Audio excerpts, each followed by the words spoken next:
मी राजेश सीताराम चौधरी. कडू सत्य. स्वातंत्र्य कोण झाले, गुलाम कोण आहेत हे समोर आणण्याचा प्रयत्न करत आहे. सरकार सरकार सरकार, पण सरकार म्हणजे काय? भारतातील प्रत्येक व्यक्ती नागरिक सरकार.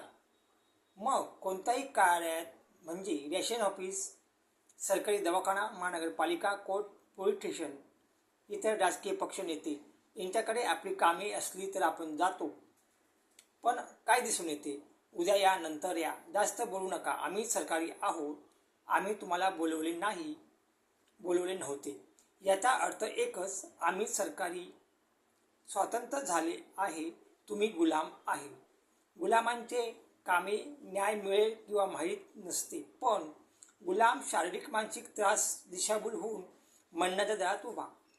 म्हणून सरकार हा शब्द नष्ट करून जनता, अधिकाऱ्याचे नाव, कार्यालयाचे नाव हे ठेवले गेले पाहिजे. म्हणजे कार्यालयाला अधिकारी हा नौकर आहे जनतेचा, ही जाणीव प्रत्येक वेळी झाली पाहिजे. कडू आहे पण सत्य आहे. जय महाराष्ट्र, जय छत्रपती शिवाजी महाराज की जय.